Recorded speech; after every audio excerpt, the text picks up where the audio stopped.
submit until it's done. Submission confirmed. It's crazy. You can find me on DoorDash, and hopefully you get me. You rubbing that knee is nasty, nigga. That's nasty. Oh, sorry. I thought you were acknowledging that you were of the elder race too, but you can find me at the elder race.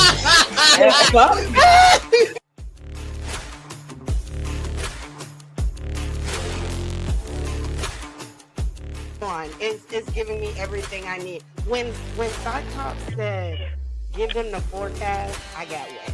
I did. All right, Zelmay, you're under her. You're next. Yes. I mean, chicken. Wait a minute.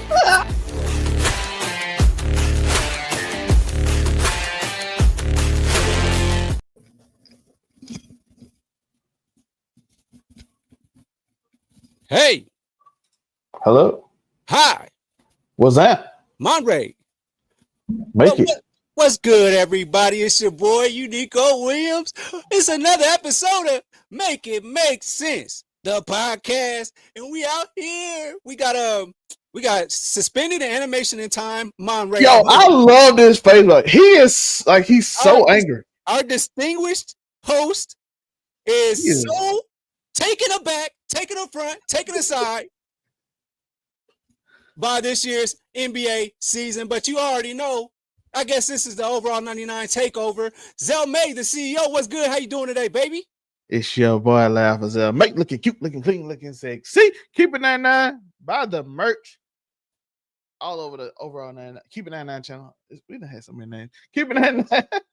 Listen, when you got 12 YouTube channels, well, 6 YouTube channels, and then you renamed like six of them, it gets complicated. It's give. I like the bucket hat. It's giving LL. It's giving LL. Doing it around. I was about to. I've been looking for the fuzzy one. I'm not going. You know, we definitely need way more. We need more bucket hats in this world, especially with the summer. It's super duper hot. So, where you at? Yes, it's middle of Texas. What a I'm buying a fuzzy bucket hat. Hella dry. Now, should I get toward the panda bucket hat? Panda? Just get toward the panda bucket. You should do that. I think you should definitely 100% do that because he's into all things that. I'm sure there's some anime character that he really likes that has like that's panda flavored. Ooh, Luffy bucket hat. Oh, Luffy bucket hat, that'd be cold. That'll be cold. Let's see if we can have it. But you know, this is a show with colorful guests, hosts, friends that come from all over with different opinions. Today we're going to be Sans waifu. Sorry, gentlemen, but they might make an appearance a little bit later. You never know. But we're here to talk about the NBA season, how it turned out, our reactions, how we felt about it. So the girls ain't coming. You hardly niggas can go on if y'all want. No. They'll be here. They'll be here, gentlemen. Mama B will be here. A sausage party in this bitch. Don't even trip. They're gonna be here. But we just sausage party in this. It's not. See. That's why you mess up the ratings, man. You messing up the ratings. Listen, don't want to lie to them. They won't come back next week. They'll be back next week. So be here early. 6:00 Eastern. Be here. Keep your hand out your pants. Go on, making it make sense out here. Follow. You're supposed to lie. It's the internet. You're supposed to lie. This is where you come to. Now you ruin my reputation. Now they actually think I'm a liar. Oh, here's our distinguished guest. Oh, hello. Our distinguished host. I'm sorry. It was almost a Unico Williams takeover hour, overall 99 hour, but it's cool. I did pepper him up a little bit. Monray, take it away, please. I appreciate these wonderful co-host tag men for the catching me up on this technical difficulty. I don't know what the heck just happened. Everything froze. But of course, thank you all for coming into another episode of Make It Make Sense, the podcast. I'm pretty sure they've introduced themselves wonderfully, and I, of course, am the host with the most technical difficulties out of everybody, apparently. And so, but we are here with a wonderful NBA season finale show. Basically, we finna just have our thoughts on the NBA season as a whole, the champs, the playoffs, our predictions, our thoughts, the future, as well as a couple of special presentations that I have for this particular show, special topics, and we'll see if these two distinguished sports knowledgemen people agree with it. It shouldn't be too good. It shouldn't be too crazy. Nothing like that. Just But so let us begin with the congratulations. Let's go ahead and put our faces to the side. We'll go to the right over here. Ain't got to do nothing crazy. But we'll go ahead and give our congratulations to the NBA 2025 champions, not without controversy, the Oklahoma City Thunder. We do have SGA, the MVP of the season, as well as the Western Conference MVP, for the Western Conference Finals, little title they give out, as well as the Finals MVP, Mr. Thunder himself, as well as the crew, Jalen Williams, Chet, Isaiah Hardenstein, Lou Dort. The crew were able to put it together in 7 games to win a hard-fought, controversial. Boo, boo, boo. Let me give everybody an alert here. First of all, y'all understand? Do y'all see this nigga's tone? First and foremost, just imagine if Boston had won. He sounds so professional right now. Go ahead and keep on hitting us with your sarcasm, please. Go ahead, hard fought. Go ahead, go ahead. I mean, it was hard fought. They went 7 games. Of course, if Boston would have won, I'd have been acting behind like I did last year. But I'm not. I have to be cordial. I have to be respectful. But I will say this is a wild ride. It's the best thing I can tell. Right, it was a wild ride through this playoffs. Injuries, collusion, cheating, everything happened over the course of this playoffs. So see how you do? No. I'm the playoffs, not the finals. You start using things called like collusion, and it was collusion. But look, you can't tell me in that Knicks series bad sportsmanship. There was some collusion. And I ain't talking about the Knicks and Boston. I'm talking about the Knicks and the Pistons. But regardless, Unico Williams, your thoughts, the finals, playoffs, take it away. So I'm looking ahead. My team, the Pacers, my Lakers was done a long time ago. I don't even worry about that. But my Pacers, man, first off, I want to say I'm very proud of them for this year. This was very much a team effort. I'm happy about all the highlights. I'm happy about all the national attention that the Pacers have been given. Now I'm kind of like, looking forward. I hate that happened to Holly because that is going to put a huge handicap on next year. But I'm not going to count us out because it is still the East. So there's a lot of major injuries in the East. So it's anybody's game. The thing that I can take out of it is New York Knicks. You have no excuses. New coach, and y'all got y'all lineup. So y'all should be the favorites. So we can bong stuff next year, but you should be the favorites. That's what I'm guessing. But overall, this was entertaining every round from East and West was fun, even to play in. I'm glad how it turned out, and all these big markets like Los Angeles and the usual suspects. Everybody's like, oh, California and East Coast. They're like, nah, this is going to be boring. This is going to be boring. No, this was basketball. This is true basketball. Did y'all forget what basketball is? It's not about somebody scoring 60 to keep you on the game. This is a team game, and I think that we saw a lot of this throughout this playoffs to show that you don't really need just a super duper duper star, that you can do it as a team. It was refreshing, as we've seen 7 different champions in the last 7 years. Zale, your thoughts? I enjoyed this playoffs. It was actually very entertaining. We do have to figure out what's going on with this pacing and the floor and some of these foul baiting calls that everybody seems to do now. It used to be just James Harden. We used to just complain just about James Harden. Now it's like, my Spurs just got one. Shout out to Dylan Harper. He finna be a foul bait. He finna foul bait too, just falling. It's a new thing now. Flopping. We know, Jalen from New York, he does it. Shy, he does it. Like, it's just a thing now. So we gotta, injuries seem to be a big part of the NBA now for stars, which is insane to me because a lot of them got injured, especially if your number was 0. It got weird for you if your number was 0. But Zelmay, can I ask you a question? What's the difference between the foul baiting that James Harden did and the foul baiting that Shea is doing allegedly? What's the difference Oh no, in the James, technique? Brunson in there too. Don't worry. Yeah, yeah, well, yeah, and Jalen Brunson. Jalen is What's in the there too. difference? Shot falls to the ground directly. He does the Embiid style that, except for Embiid doesn't drive, he just falls and flops to the ground. Shot does the same thing. We just leans forward and just starts falling. James Harden would basically just run into you, and they'll call it. Oh, okay. So it's more of a attacking the basket like Allen Iverson and getting the contact versus James Harden getting perimeter fouls from just doing stuff, getting contact. Okay, I got you. Go ahead. I'm sorry. Dribble, run into you till you call a foul. James Harden was worse. I hated James Harden stuff. That shit was crazy. But well, my overall thoughts. Just I think it's just running the playoffs. First off, I will be very cordial and respectful and say I have developed a newfound respect for the Indianapolis Pacers. I think they are a very well-run team. I do feel still as though stars do matter and stuff, but I do think Hallie was making his case to be a very good top old school point guard type of star like that. Like I don't want to say for Stockton, but like that Stockton, that CP3, that old school type of distributor, and Magic Johnson type.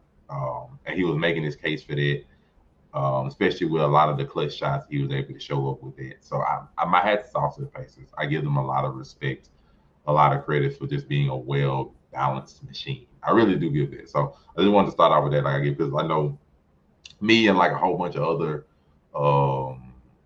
sports commentators just around or whatever, we're just not going to give the Pacers a lot of credit. I myself am one. So I give them respect because they did deserve the respect. They definitely won the top 4 teams in the East.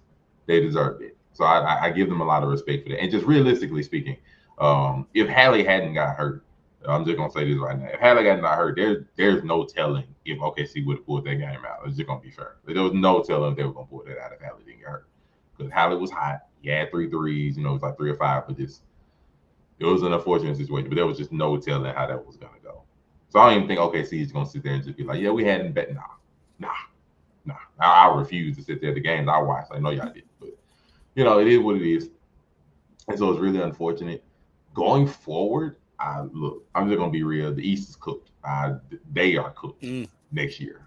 Because 3 of the top 5 teams roughly lost I ain't gonna say their best star, but one of their best stars, at least for like the Bucks. Because Dame wasn't their best star, he was like the second best.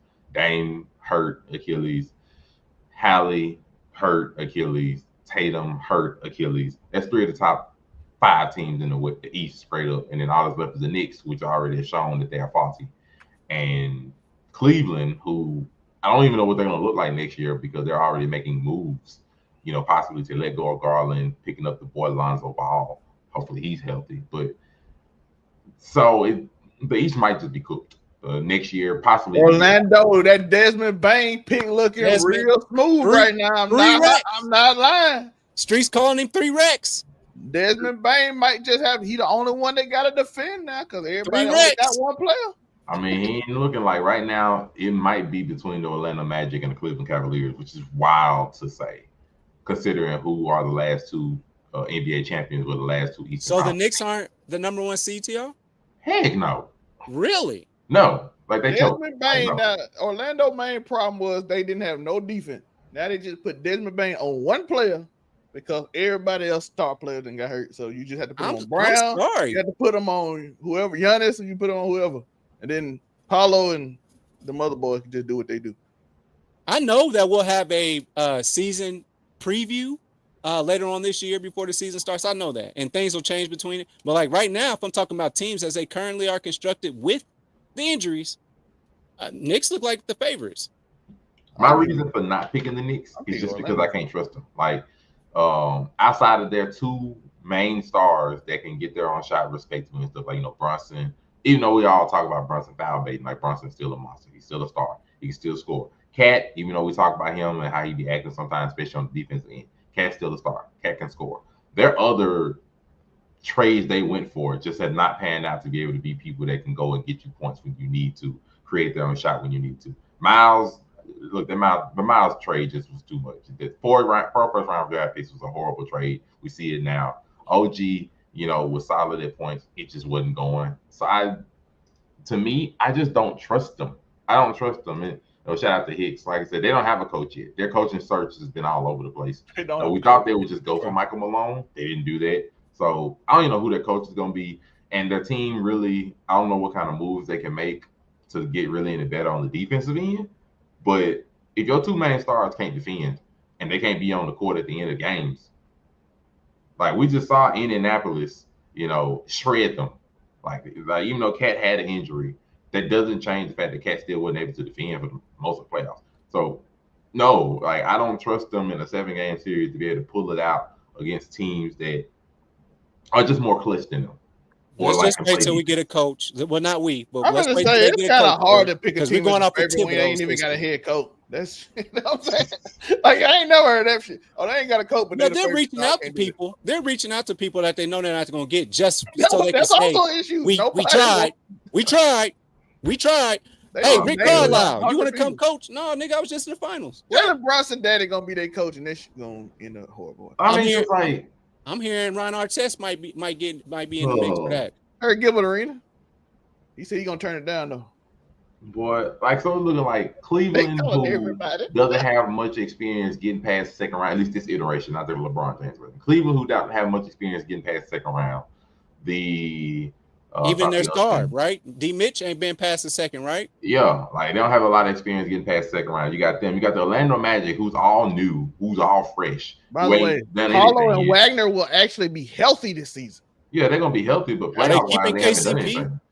No, they already traded him off. Okay, so I he's a part of that.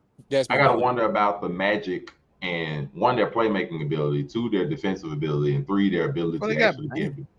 Like I said, they got banged on. Like I said, the one about their playmaking. Like I love Paolo. I do love Paolo, but Paolo has to be able to run necessarily an offense because we saw the offense basically get stifled against Boston. Like they were just unable to score at certain points. So they got to be able to get playmaking. They got to be able to, get past first rounds, get some playoff experience, and they don't have no. Like KCP was their veteran presence. They ain't got no veteran presence over there that I know of right now. So the Magic just seem young, and I'm like, well, no, they got the talent, but I don't know if they're gonna be able to put that together. They're older than OKC. Would you say they miss Aaron? They miss Aaron Gordon this year, right? The Nuggets? Oh, didn't because they traded to get Aaron Gordon from. Aaron Gordon been on Nuggets for a long time. Nah, he been on Nuggets. They went. No, I know he's on the Nuggets, but didn't he come from the Magic? Yeah, or did he come from the Bulls? He ain't played. I don't think nobody from that team was on this. Where did Aaron Gordon come from before he went to Denver? Orlando. Yeah, Orlando. So I'm saying, like, at this point, that been so long. Part of that team played with him. They don't even know what it looked like to play with him. I mean, sure, you can go to college and get you a bag. Sure, you can go to college and then go to the NBA afterwards. That's what I say for that. Which is good. Which actually the NBA, and that's a good point. The NBA, if they can get these kids to stick around in college a little bit longer, you get a better product as a rookie, I think. Right? I was like, if you can get a bag in college and then go to the NBA, shoot, yes. Get your bag. He played with Orlando. You get to develop, you get to grow up physically. I mean, all it is a rookie year, unless you a star, your rookie year in the NBA is mostly bench minutes and summer league. And then D League. So unless you were like an outright star coming out like Cooper Flag or something. Nah. Like you can get you a bag in college and just go to the NBA afterwards. It don't make no difference. But that's just our outlook, looking at the playoff picture as a whole. Looking at the East is probably cooked. The champions probably, unless it's Orlando or Cleveland or the Knicks or some other major team. Most likely, it's gonna come out the West next year. They had no point guard. Donovan Mitchell playing point guard. I don't see a powerhouse team in the East right now. Like I said, unless Lonzo is 100% healthy. Toronto. God, who you said? Lonzo. Oh, I said Lonzo. Unless Lonzo. Cleveland need a point guard. Cleveland had no point guard. Dante Mitchell is not a point guard playing point guard. No, I know he's a scorer. And there's Garland not a point guard. So I was like, what the Garland's a point guard, but that man get 4 assists a game. Like Cleveland never scared me this year, though. They never scared me. I don't know what I feel about Garland. Like Garland's good. Garland's an all-star. I don't know how I feel about Garland just in general. How about the 76ers? How do they look as a whole with a healthy Embiid? Oh, they look like an entirely different team, but you know, With We it, got Paul with George on our Embiid, team. a Don't Paul healthy George Embiid. curse my a team. healthy Embiid, they'd be an entirely different team. They'd be a top 4 team. And with if we a get healthy a Embiid. healthy Jared McCain, They'd be a top 4 team with healthy Embiid. Period. Could that be your number 1 seed going into the? You I don't just think have so? no. I have no I'm faith in sorry. Embiid That's being my healthy. favorite team, and I'm like, I have no faith in well, I Embiid. count on being healthy. Embiid to be healthy for 40 games. Because I'm liking the Knicks and the 76ers to be the kings of the East as far as a complete team that's healthy. And healthy, I could rock with the 76ers because they got, you know, they popped up with what was it, Jerry McCain? They popped up with Yeah. Jerry McCain. They had Still Paul got George at some Maxey. point. Maxey is still a great point guard. Then you had Embiid, who's fairly PG put a is top 5. what's We the getting spot rid PG of on Paul the George. situation? Paul George getting traded. If they're not healthy, they're not healthy. But you know, What's the PG situation? right now, they look for They're somebody trying to to take them trade off their hands. Nobody want Paul That George. boy end up going to Washington. This might be the process. Hey, and that's what you get. If you act up too much, you go to Utah or you go to Utah, Washington. Washington, and watch the rest of your season waste away. That's unfortunate. Ace Bailey, they sent him straight. He like, I want to go to these black cities. We send you to the whitest place in America. Nope. So unfortunate. Bring your black ass over here. You got NBA young boy and Karl Malone as your neighbors. Them the only black people you got. Poison and But- Michael Jordan, everything.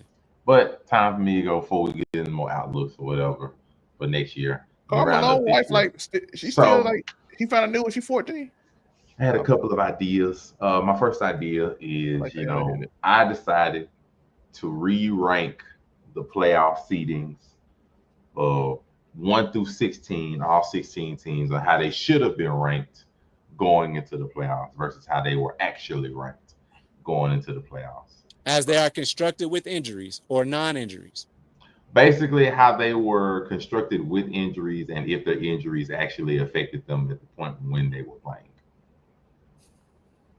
So, my listing, if I got this right, this is my true playoff bracket ranking from 1 to 16 in order, according to my own personal basketball knowledge and decision making. 16, the Heat. I don't really think nobody gonna say anything about the Heat being at the bottom. They got swept. They looked up to be in there. Hooray. The Magic, too young. Team wasn't really constructed as well to be able to facilitate everybody other than Paolo and Franz. So it's unfortunate for them. The Bucks, I have them at 14. Believing them and the Grizzlies was a little rough, but the Grizzlies just have talent. The Bucks, look, other than Giannis, Dame wasn't healthy coming into the playoffs at all. He wasn't healthy. He tried to force himself back earlier, just coming off of blood thinners and everything. Tried to force himself back. We saw that he wasn't himself, and then unfortunately, you know, I think they did report that, like, him and somebody else did report that they had some straining and some tensions and issues with their calf even coming into it before they started to play anyway. So fortunately, Dame wasn't there. The team fell apart. The Bucks is just like a 14th ranked team to me. Then the Grizzlies, their coaching situation, the youth, the less cohesion in the entire team. They just had talent, but it wasn't nothing under that. Then I have Boston and Cavaliers 11 and 12. The Cavs were fine first series, and then apparently 4 of their players, well, there were 3 of them, and then Mitchell got hurt around like game 3. The injuries took them out. Boston was like right above them because we found out later that Brown had a freaking meniscus injury before the season started. I think like 3 games before the regular season was over, but he had a meniscus injury and he played through it, forced himself through that. I don't even know what was going on with Porzingis. Porzingis just had illness and injury, whatever. So Boston wasn't Boston, unfortunately, and they fell apart as well. Before that, I got the Knicks at 10 under the Pistons because, being fair, the Pistons should have won this series. Even if they shouldn't have won the series, they should have went 7 games because they were outright cheated in, I'm trying to think, it was game 3 where the shot and the foul was given to the Knicks when it really shouldn't have. So they were outright cheated in 1 game, then they were cheated in the 4th game. So they were cheated out of 2 games. Bare minimum 1. So that means the series should at least went 7. At least went 7. If not, they should just outright won. So no, the Pistons, by bracket ranking, really were a better team than the Knicks. The Knicks just ended up getting lucky with some calls going their way and won the game. Then under that, I got the Rockets. The Rockets, talented team, too early, weren't really a true number 2 seed. Got beaten in 7. fell down 3-1 early in the series. Jalen Green basically got the shoulder of the blame as to why they lost that series. That's why he is now on the Phoenix Suns. He was immediately traded for Kevin Durant, so he got the majority of the blame. But the Rockets just A lot of crap. the Rockets peaked a little too early. A lot Other of than crap. that, right after that, I got the Lakers. I got the Lakers at 7. A lot of us smoked the crack that the Lakers were a little bit better, and I'm saying a little bit because the Lakers are a good team, but they were a little bit better than what we figured they were. I think just the matchup really hurt them in the first round. They just were not matched up well with the Timberwolves with the size, the rebounding. It just did not go well for them, and their defensive efficiency showed up for that. So I give the Lakers credit. I don't think they're nowhere near as bad as maybe some people might be crapping on them, but I just feel like the matchup just was not good for them. Clippers, I got right above them. You can interchange them as well, but I feel like some of the same issues they went against with Timberwolves, they also will run into with the Clippers. Clippers were able to take, the Nuggets a full 7 games, which I give the Nuggets a lot more credit now considering who they actually played, and even the deficiencies of their team with no bench. So Kawhi was healthy throughout the entire series, which is a very, very good, important moment. So I got Clippers at 6. Tim's at 5, scratching top 5. I think they did good for their series, but the lack of scoring, lack of depth, playmaking came back to bite them really after that Lakers series. And OKC thoroughly trounced them, even though you got beat by the champs. You still got thoroughly trounced. I got them right above that. Warriors, may surprise, I have them at 4. I really feel like the injury to Steph just derailed everything. They were able to beat the team the first game, which is at Timberwolves land. It's just losing your star player just hurt everybody. So it was really unfortunate. But otherwise, they were able to beat the Rockets, which is the number 2 seed. They were able to at least take a game from the Timberwolves, and just injury hurt them. And then I got Nuggets at 3. They took the champs to 7 games. Jokic was the best player in the world. Jokic was basically the man of the entire playoffs, almost a one-man show. Just couldn't come up on that game 7, unfortunately. And then I have the 2 finals, of course, the Pacers at number 2, OKC at 1. Pacers really only at 2, unfortunately, just because of their injury in game 7. But this is my ranking. We'll start at Zell first. Zell, any discrepancies on this ranking to you? To be fair, though, it's hard because a lot of these are just based on matchup. Yeah. Like, a lot of them are based on either matchup, which is all you think. I'm like, because I think the Nuggets is a better matchup against OKC than they would be against the Timberwolves, based on how they play and style. Because running through Jokic should dominate OKC, which we expected because they have no big man that can hold Jokic. Well, unfortunately, we did see that matchup last year. It's just they somehow botched a 20-point lead in a game 7 game. So we saw it last year. It's just, OKC is beatable. They are beatable. Yeah. They are beatable. Matchup. And then, like I said, Timberwolves is a bad matchup against OKC because they have no ball handler versus a full court press all game with bench that full court presses as well. So it's like just a bad matchup for Minnesota because they have no one but Ant to take the ball up the court. Really? Because Mike Conley is like, Nas just got some money, so maybe that'll motivate him. He got some money. They got to find a point guard bad. He's not lying about that. The Wolves need a point guard bad. Yeah, Mike Conley is. Mike Conley should be sitting here with me. We walked across the stage, nigga, the same week, nigga. I hope TJ Dillingham we walked across high school at the same time. I hope they get Dillingham some time so he can actually start playing. They did get a center, a big man in the draft. Actually hurts my spirit that they we trying to win this one for Mike. Nigga, damn, I'm that old. I'm that old. They gotta win one for me now. Oh, for old head. Damn, I'm old head. I mean, no, Mike Conley is 37. LeBron's about to retire. He is 37. Like he is up there. We about to retire. LeBron about to retire. Get this one for Mike, man. That's a long way away from North City. We talk about Bron being 40. Mike Conley 37. Like, look. You know what I'm saying? So, but like I said, most of this is based on matchups. Like if you played a certain team, you would have got further. Like I think OKC struggled with the Mavericks. I think OKC struggled with the Lakers. Mavs didn't make it. I know, but I'm just saying if they actually got to that link. But if they played the Rockets, or The Rockets Minnesota. They got good matchups against them because again, full court press, take them over, do a good job against them. I Like agree we saw with the second one. I pace, don't feel OKC like the struggle Rockets. if you have a lot of guards that can dribble and don't get bothered by that press. So I'd agree with the other team. I don't agree with the Rockets only because the Rockets unfortunately showed they struggle in scoring outside of yeah, that's what I'm talking teams about. outside. They struggle to That'd be score. a bad matchup. OKC would be a great matchup against them because they'll press them young boys and the ball will be turned over a lot. But like I said, a lot of this is matchup. Like certain physical teams hurt. Like the Celtics ran into a physical team early, ended up getting banged up. More. You know what I'm saying? So that happened. The Knicks got almost a perfect matchup all the way through. It just had to just hit game-winning shots that bounce up and down 100 times. Yeah. so very lucky basketball guys for sure. You only got one game winner on them. The other times they just outright lost. And like I said, if the Celtics played the Pacers healthy, I think the Celtics have a better match. It's all matchups basically because basketball is an interesting spot now. Used to be like, oh, these teams win. Now it's like, okay, this team played this way, this team played this way. This matchup is advantage.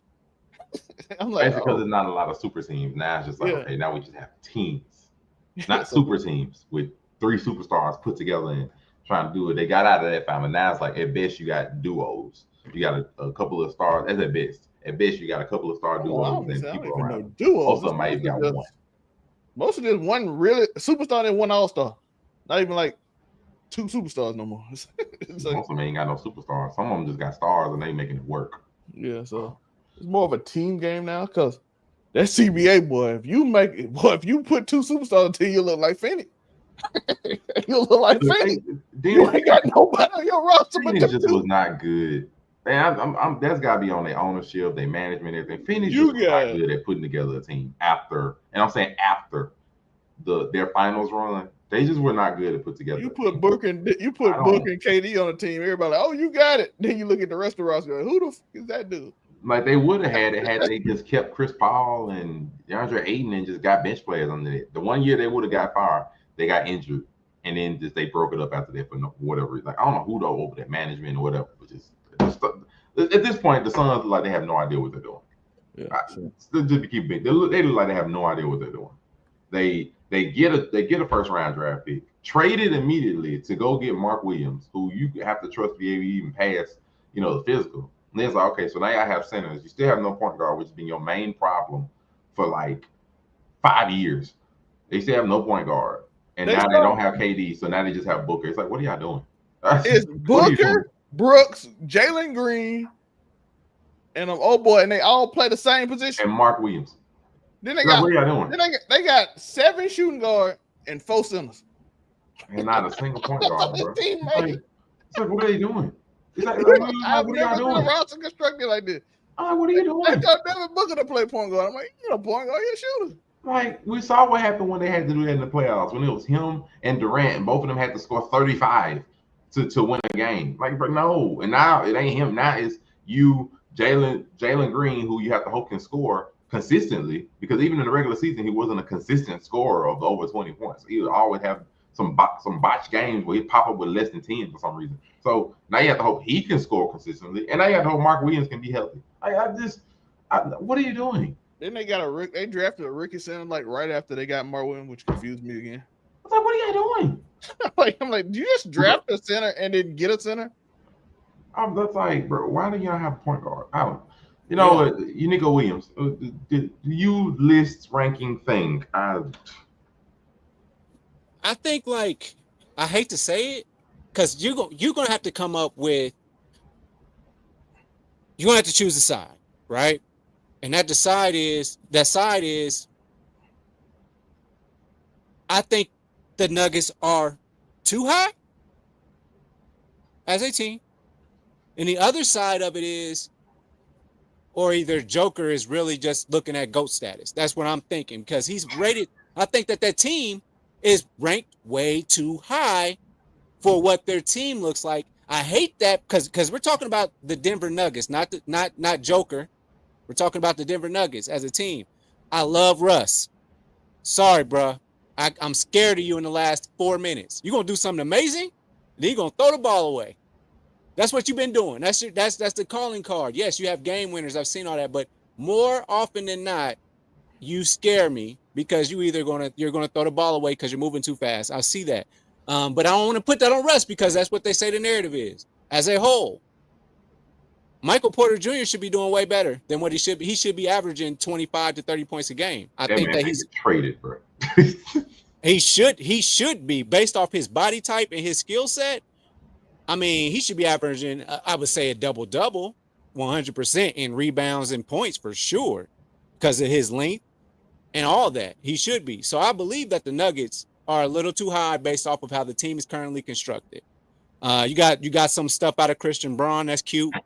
All right, what else is next? What else does Denver have for us? So I just think that they ended up being a little too high. I think that they played better than what they actually are, if that makes sense. They played up to the competition, if that makes sense. And maybe sometimes some people played down. Yes, I understand what Joker can do to a whole team and mess you all up. Shaq would do that, right?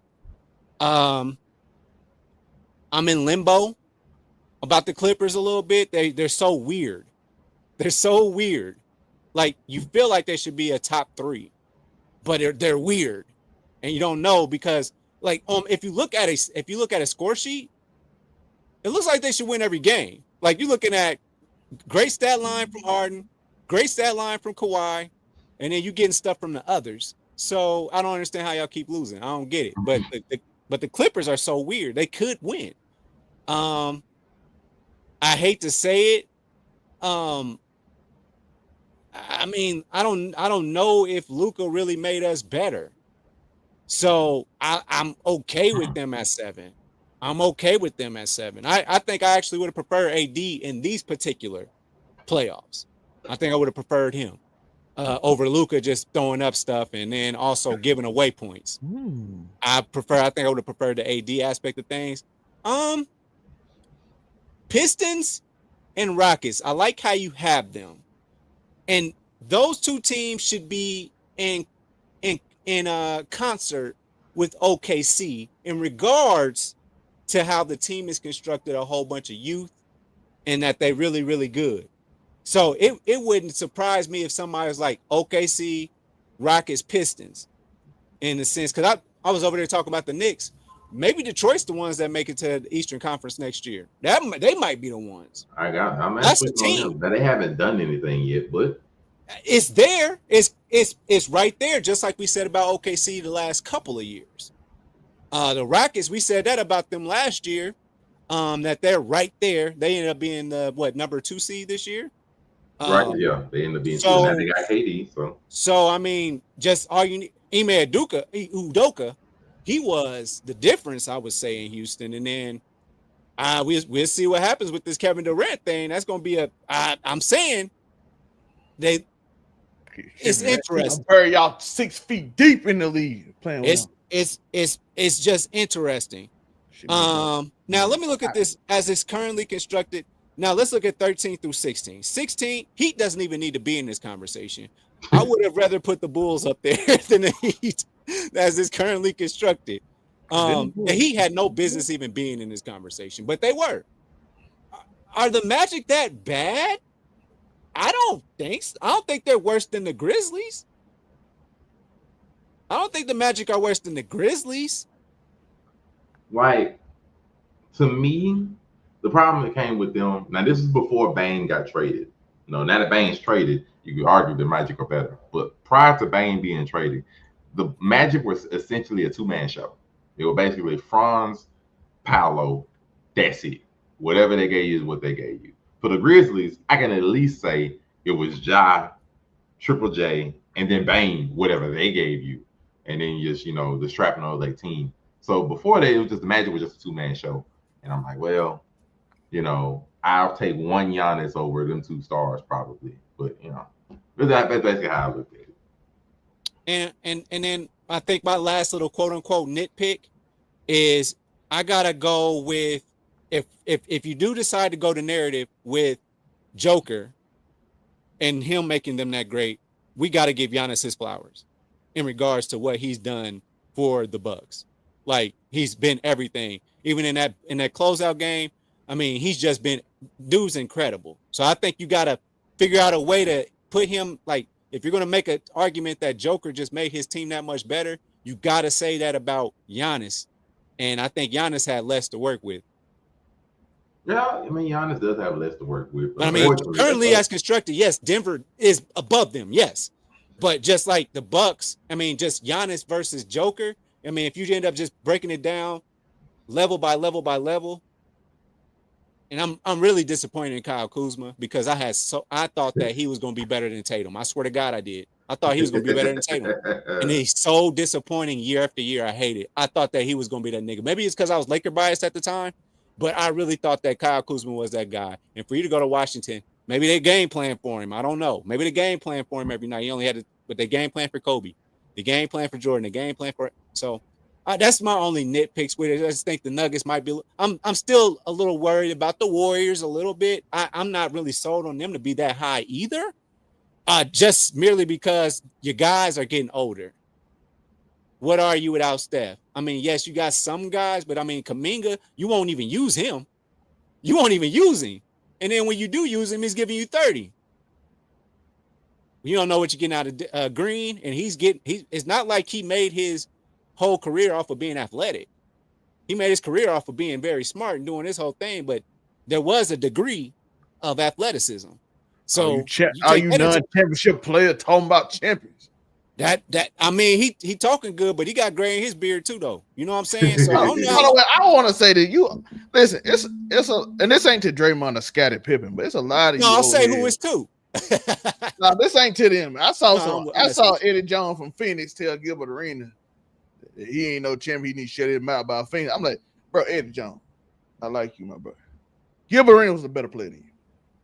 I don't care if you won. I don't care what you won, where you at, what you did, who you better score. Gilbert Arenas was a better player than you. Better score, yes. If we put Eddie Jones and Gilbert Arenas in a draft, Gilbert Arenas is going ahead of Eddie Jones by every team in the league. No disrespect to your career. I'm just saying. I'm a big fan of Gil. I'm a big fan of Gil. He don't make your team better. The only problem I got with ring talk, it is somehow it diminishes all the people. That somehow we just start talking about other people like they wasn't them. And we saw that debate with Tracy McGrady and Kobe Bryant. Are we talking about that day, or can I do it right now? Say that about AI. Say that about a lot of people. AI, because he's a hood hero, so they can't say that bad. I mean, if Kevin Durant never won one by going to where he went, we still be saying he's great. We can't take it away from him. Are we doing the Kobe talk today? But yeah, okay. That's all. I've seen the disrespect. Oh, okay, go ahead. In 2001, this is what was said by Gilbert Arenas on the show that people somehow said you disrespecting Kobe. He said in 2001, Kobe and Tracy McGrady were being compared. You can prove it by going online and watching Dave and all of them talk about the comparison between Allen Iverson, Kobe Bryant, and Tracy McGrady. David Aldridge has a Sports Center segment. I think it was a cold piece or whatever the show was called before they started doing it. It was segments comparing them. It's online. You can't say it wasn't true when you got evidence of it. They compared them. And the argument I seen, Murray, was that Tracy McGrady failed 7 times in the first round. He can't be compared to Kobe. In 2001, he didn't, because he didn't exist at that point. You can't make an argument about the future. And when we talking about year 2001, a specific year was called out. I think Tracy McGrady averaged 31 that year at 24 years old. Kobe averaged 28.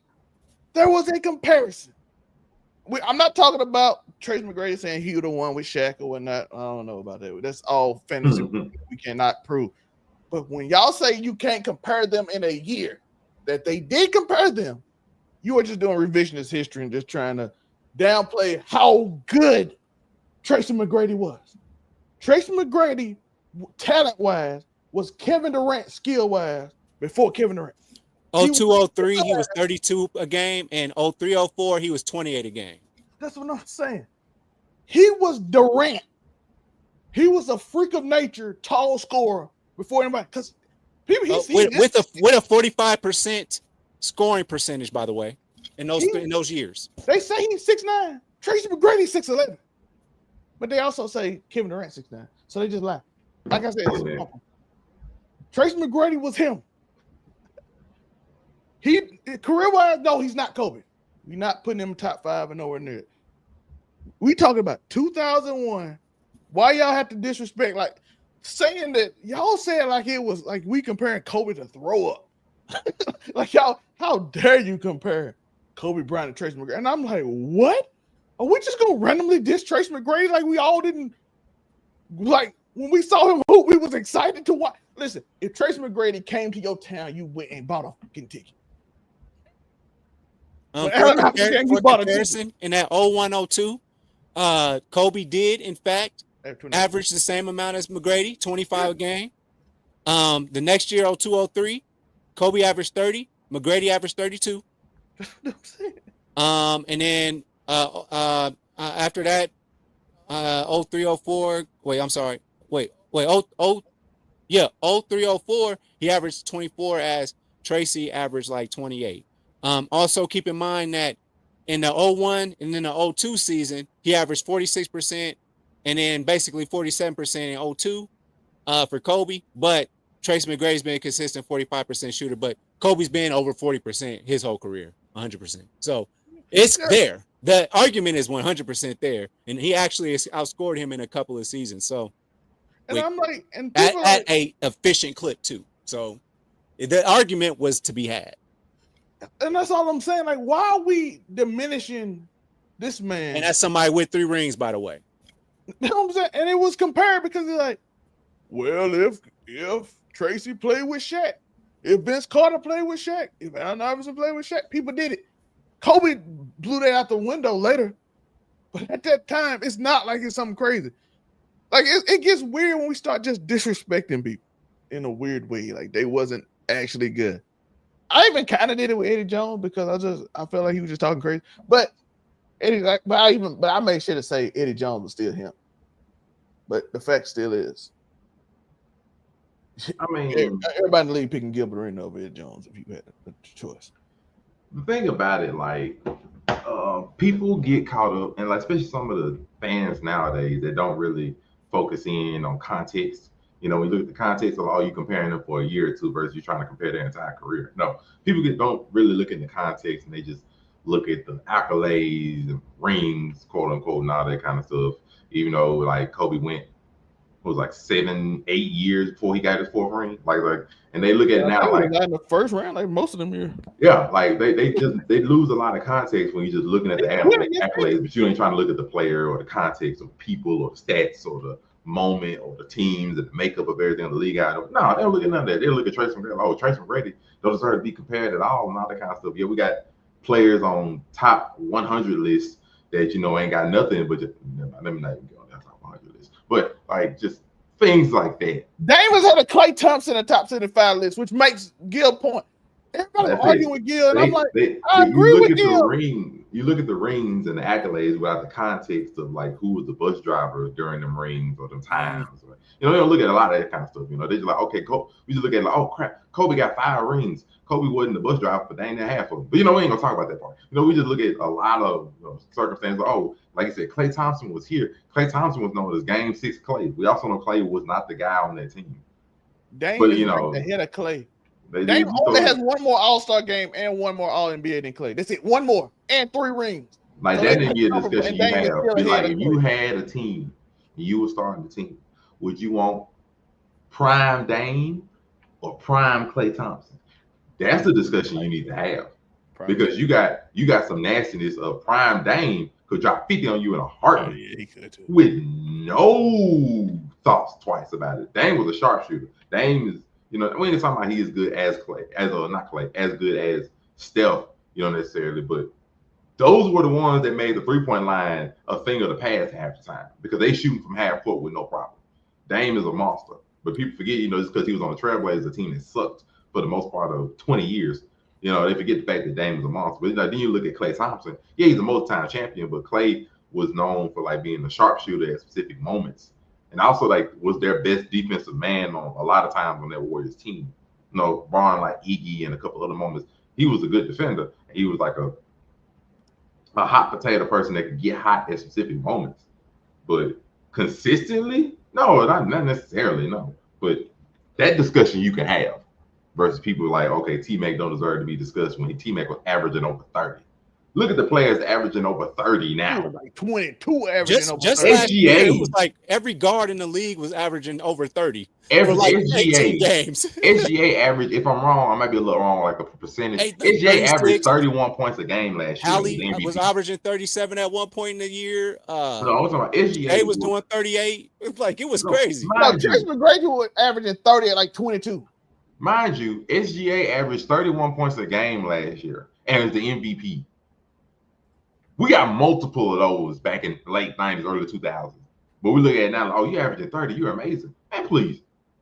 Like, so, like, no, just stop this thing like Trace McGrady don't need to discuss. It's crazy. Like, we want to go through it. I think I might have to do that at some point over the next month or so, or we wait for football to start. I might have to actually go and pull up their top 75 all time or top 100 all time list and get some ugliness going. Because, man, I also want to call out Draymond and Scottie Pippen because I said the first one wasn't for them because they important to their team and they great.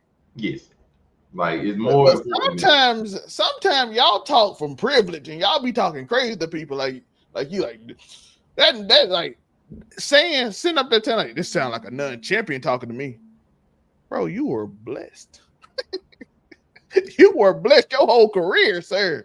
Sir, you wasn't on Detroit. You wasn't on Washington. I want to see where you was if you was on those teams. Guess who was on Washington? Gilbert, the one you was talking to. He was on that horrible franchise who ain't never won nothing. Well, and by the way, he took you can't even blame that on him. He did what he could with what he had because that team was trash. Don't forget that. He didn't miss like where you drafted and where you go on the team is important because y'all say Antoine Jameson is the top guy on that team. You trying to say that's Deshaun Stevenson? Y'all leaning on him? What? Yeah, then y'all get a young Nick Young. he halfway crazy. But I'll tell you like this. I just do want to just throw this out here real quick. I just want to say that if Giannis had his choice, if he had to choose between prime Dame and prime Clay, with his game, I'm saying he goes with prime Clay. Easy. Matter of fact, you Nico and Zelma, y'all make that real, make that TikTok, make that discussion happen. Prime Clay or prime Dame? Taking prime Clay. Would you choose if you starting the team?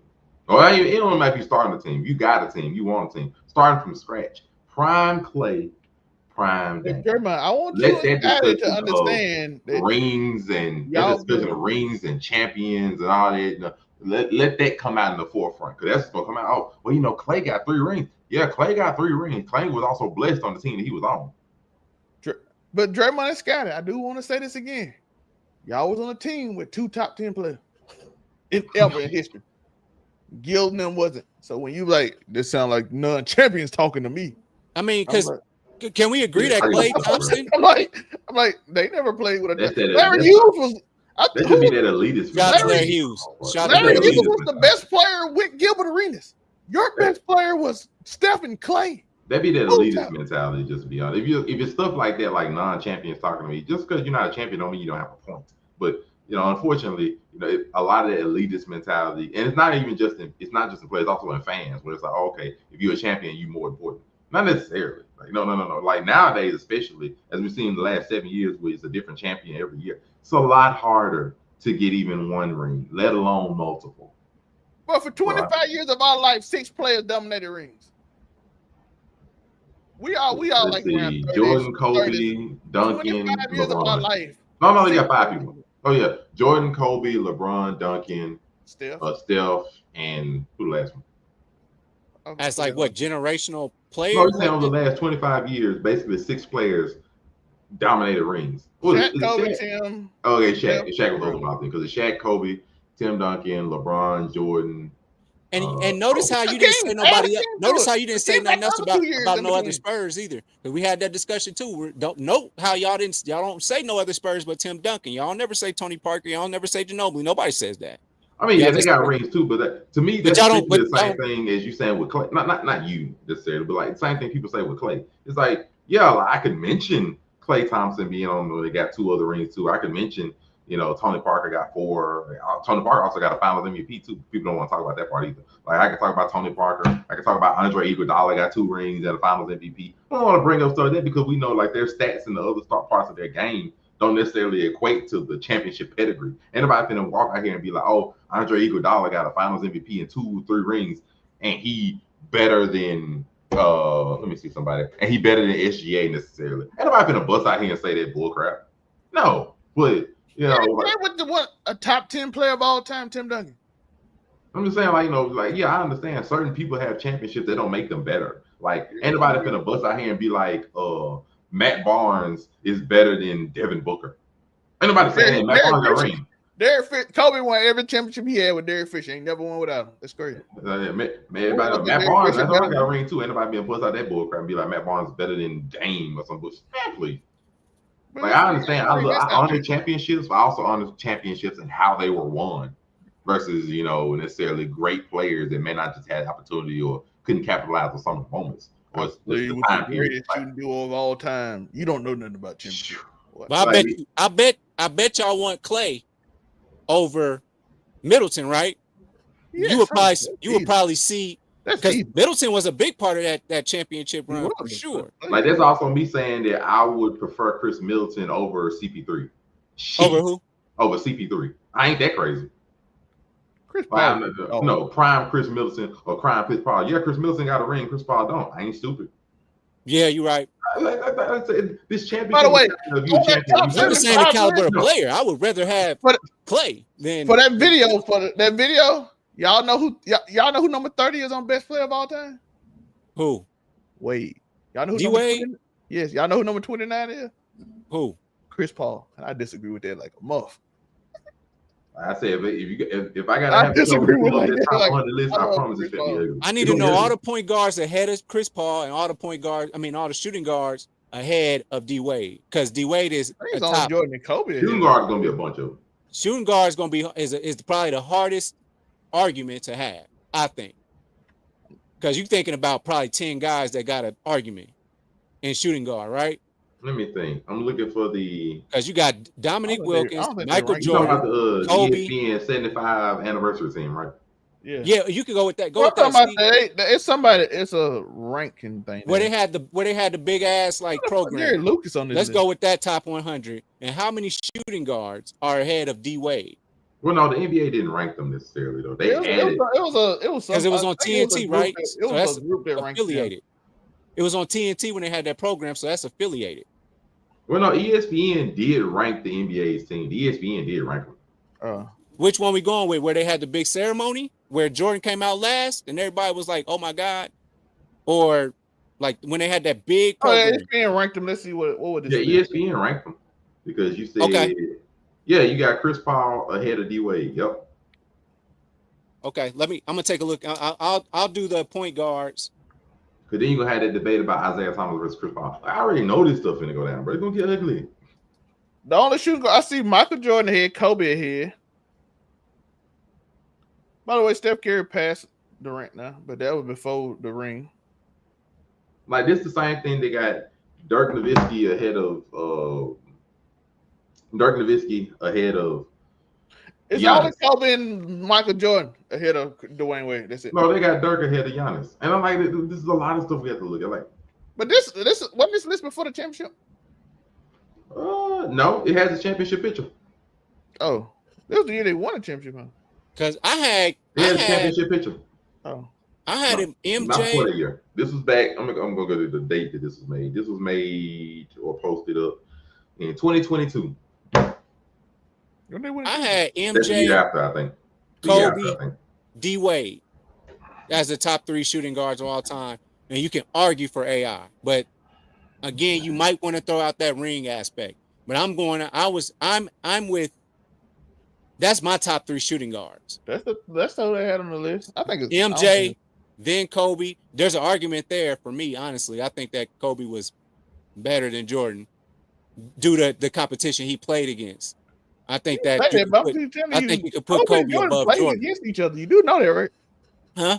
They did play against each other. You know that. They did play against each other, but did Michael Jordan play in 2007, 2008, 2009? No, he played in 2003 and dropped 40 on Kobe. When Kobe was averaging 30. That's fine. That's fine.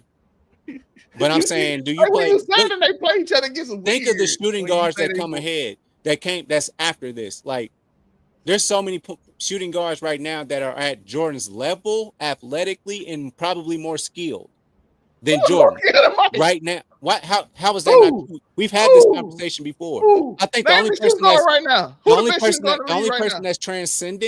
the only person that's transcendent in our arguments we've had is Lou Alcindor.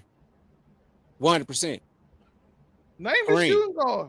That's right now. Who the best But shooting guard? shooting guards, Best shooting guard in the league right now. I think there's a lot of shooting guards that No, would who the give best one? Jordan Name the best one. problems Name the best shooting guard in the league right now. that are more athletic than him, more bounce, You said better skill. shooters. I mean, the game's Who's the evolved. better shooting guard? Name the But the best game shooting guard evolved right just like now. Kobe to be evolved fair, past Kobe evolved past Jordan. No, I mean, to be fair, the shooting guard Jordan position was is than Kobe. That's the crazy thing. not to say shooting guards are not great, but the shooting guard position now compared to what it was like early 2000s. Yes, it's not even good. Like right now, the best Guard shooting guard is somewhere between Donovan Mitchell and Anthony Edwards. Somewhere amongst them. Or you want to put Devin Booker, sure, but them the best shooting guards. Jordan taller than both of them. And Okay. can jump higher. He has a higher vertical. Probably around them. And he's quicker. They're about the And best three. how to learn how to do a double team. He called Michael Jordan to help him stop a double team. So when I you just say feel he like failed, there's some. I and just it's feel like there's the some best very field. athletic people in this world in 2025 that would go back and stomp the yard with Michael Jordan right now. Michael Jordan jumped higher than them. Michael Jordan shot a better percentage than them. I'm just saying, there's some niggas that might not even be getting drafted, that didn't even get drafted. That's probably better athletes and shooters than Michael Jordan. I believe that right now in this day and age. We can't even name who the best one is. We don't even think the shooting guard position good anymore.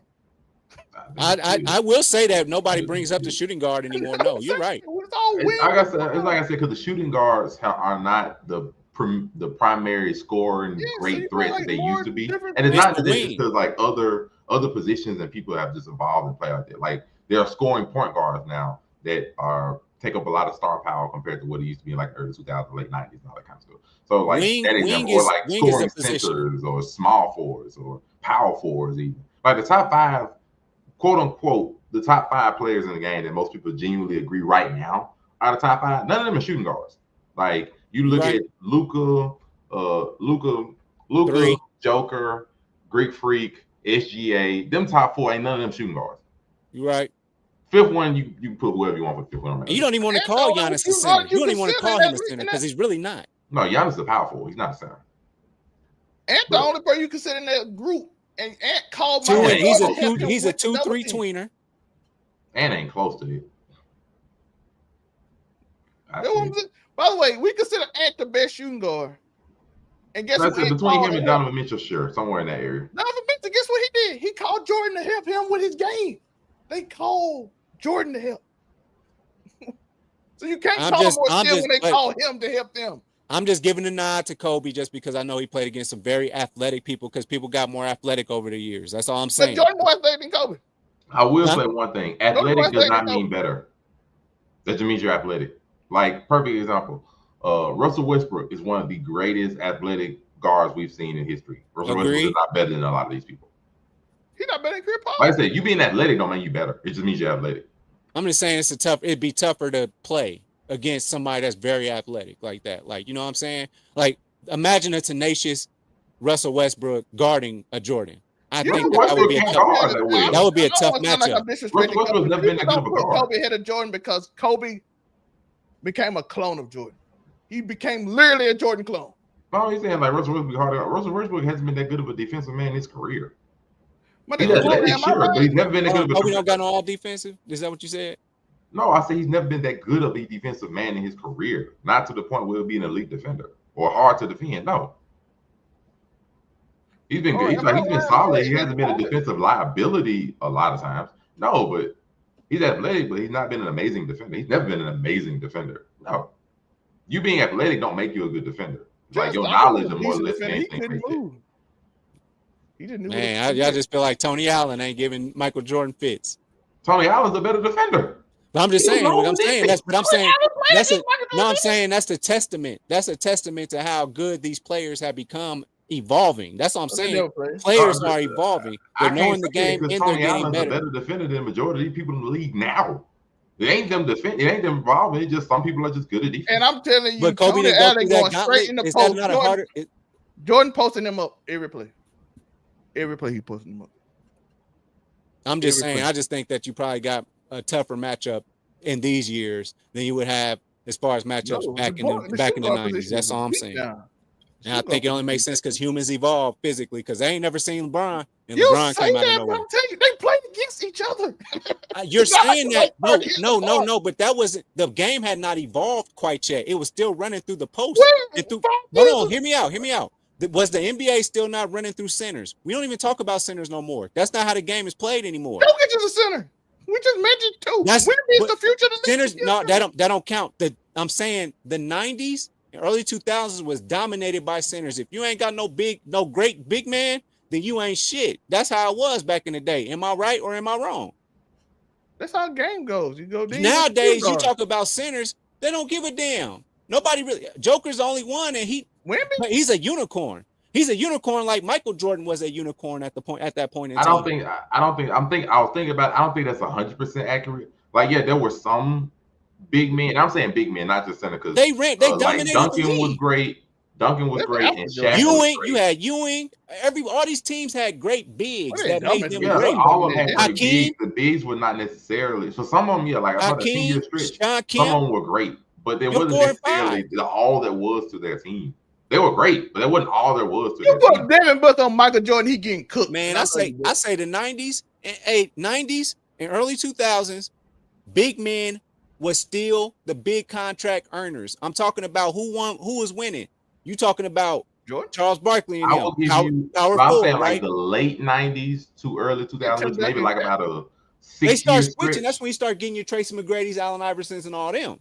But I'm saying that's really not a big stretch of time because I'm ignoring the Jordan years. So the Jordan years he dominated most. So you started with about 98, 99. Because in that span you had Hakeem win his 2 rings. So in about 98, 99 onward, you had Shaq win his 3 rings, and you had Duncan win his, I think, first 2 or 3, something like that.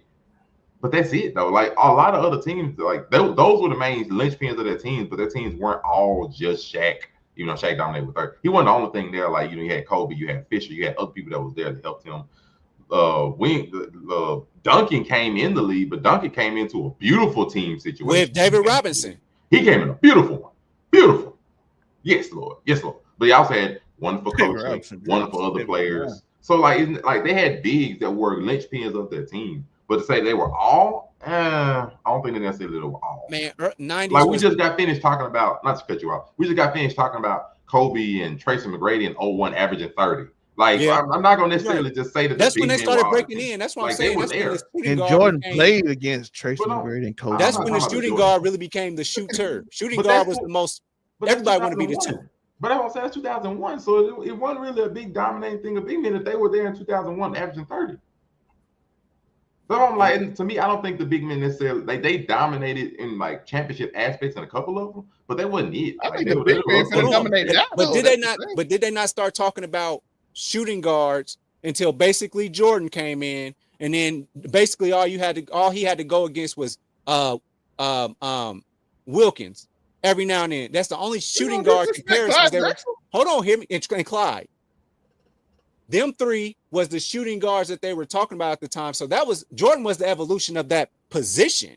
And then that's when the position became way more important in 2001, 2002 going forward. The shooting guards started running the league. Now you're talking about who's the best players in the league. You're talking about Allen Iverson, Tracy McGrady, Kobe Bryant. I mean, the list was going on, and you start sprinkling in power forwards in there like your Chris Webbers in them. And then you get your Chris Bosches and all them type of cats. They start, so shooting guards and then it was power forwards. But the centers, nobody cared about the centers. Wings, but no, if I say that, but I'm saying back in the day, you can name the centers. Talk about, your Bill Lambiers and the other black dude that was on Detroit. You talk about Shaq. You talk about Patrick Ewing. You talk about David Robinson. This was Hakeem Olajuwon. That was a big man era that Jordan came up in, and he revolutionized. He said, here's a different way to score. Instead of just throwing it down low all the time, I can do this, and we can do this at this position. And that's what changed the game, I believe, Jordan changed the game and made the shooting guard position more important than the center position. But the big man was the ones, Rick Smiths of the world. But then you got your Reggie Millers coming out here saying, hey, we can stretch this thing out a little bit. We wasn't talking about shooting guards until you start getting into them late 90s. And that's when you get that, right? I'm not mad at him. him. I'm not mad at him for that. Like just saying that Jordan helped to revolutionize that position. Then I ain't mad at it, he did. But one thing I will say, I don't necessarily think that if you're the first to do it, that makes you great, right? You know what I'm saying? I'm not mad at him for saying it. I'm not mad at him for saying it. My thing of the other argument was that, like saying that humans or people evolve necessarily. It's not that simple. Like, yeah, we have Wimby's 6'4". No, I'm saying like we have Wimby's and stuff now. Necessarily true, but we also came back to like we've been arguing with a time when Wilt Chamberlain was sitting there being a man among men, or we had 6 and almost 7 foot point guards like Magic Johnson and Kareem back in the day that was still dominant. So and then now we basically moving back around to where we had Dirk Nowitzki who was 7 foot shooting over people and got his ring, and we had Chris Bosh's that would be able to shoot, and Kevin Loves that was able to shoot. So like it's not necessarily to me saying that now people are just evolving and getting better. It's just more like different kind of players just kept on coming out of the limelight. But it's not necessarily just evolving to say, like, okay, now people now are better than people back then. It's not that simple because, as we already saw, athleticism, ability, height, all that kind of stuff is good, but it doesn't necessarily make you a better player because a lot of stuff is just your environment, your knowledge, your ability to do things. Shaq still trying to set me on. Like, I mean, it's 7 foot people. We now like it's like saying that Shaq, through his inhuman ability, should have eventually been able to bust threes on down people's face, and Shaq could struggle with free throw line for the rest of his career. It never changed. So like, it's not necessarily saying that they just evolve and just gonna get better. Or like even nowadays, we have jokers that are wonderful that can do some of everything. That's a great and wonderful thing. We also have Rudy Gobert's that can't do nothing but dunk all day and try to get 20 rebounds. Like, so I'm not going to say that nowadays that they just evolve. No, they don't. No, they don't. It's just sometimes players just pop out and just like examples, exceptions to the rule, and then you just got like regular people. You do start getting freakish people though. You start getting Wimby's and shit like that. I mean, yeah, we're gonna get some of those every so often. And to me, Wimby ain't nothing but like another Wilt coming out of nowhere. So I mean, it cool. But I'm just saying, like, it ain't just the standard that just nowadays it's gonna be better than the old days. Nah, to me, it's just like, look. I mean, during that time was you trying to get you a Derek Fisher jersey and a Chauncey Billups jersey, or was you trying to get a Kobe and a Rip Hamilton if that's what you was gonna do? You know what I mean? Look, was you gonna get Tracy McGrady, or was you gonna get whoever the Orlando Magic's point guard was? Was you getting a Rayful Alston? You were getting whoever win. You were getting whoever won because when Chauncey and the Bad Boy Pistons was keeping teams down to 70 points, there was no problem getting a Ben Wallace jersey. Or it was Ben Wallace, Sheed, and Chauncey Billups jersey. You got a Chauncey one too, because Chauncey was there and making the way through the finals. You got whichever one worked. Just like when the Nets screwed around and got their finals run, not necessarily won the final. When they got their finals run, were you willing to get a Jason Kidd jersey? Yep.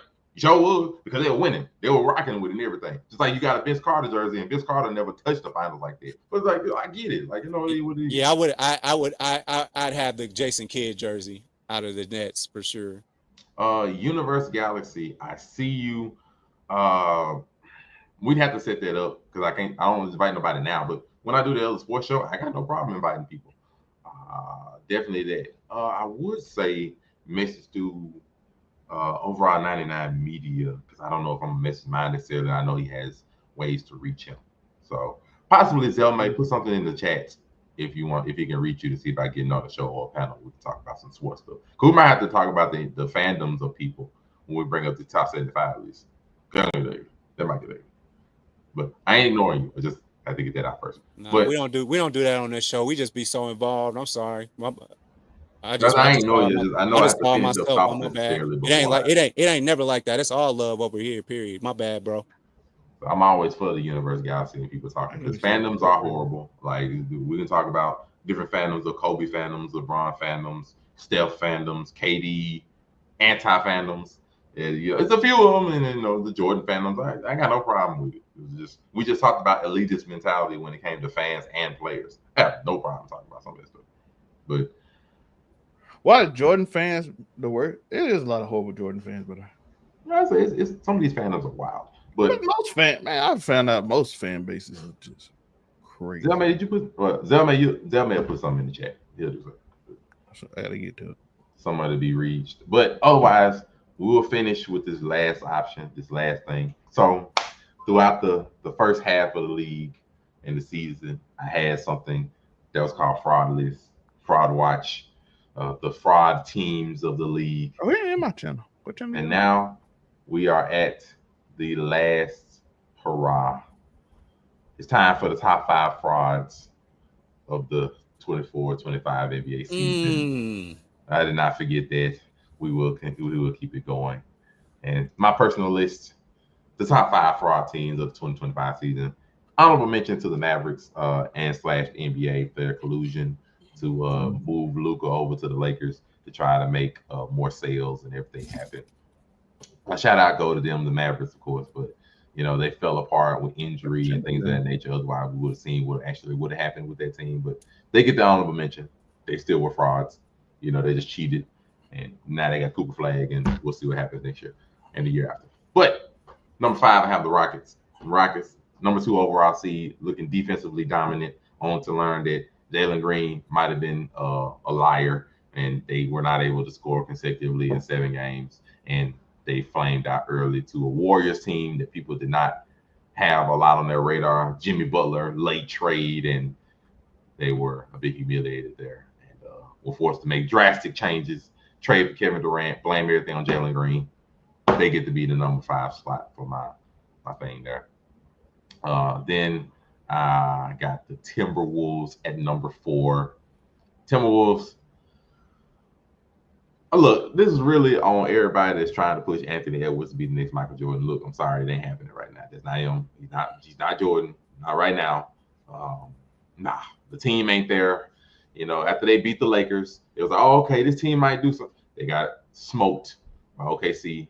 Then my bet. I'm sorry, because they made it to the Western Conference Finals for the 2nd year in a row. And we have to give their nod to making the Western Conference Finals 2 years in a row. And we got smoked, because they got lucky with their second game, the second series, because the Warriors lost Steph to a hamstring, and they played it safe, and Steph did not force his way back, and we know it's going to be a big hot topic now, and they lost in 5. So the Timberwolves got lucky, and they got lucky. They made it to the Western Conference Finals and got smoked in 5. So they are frauds.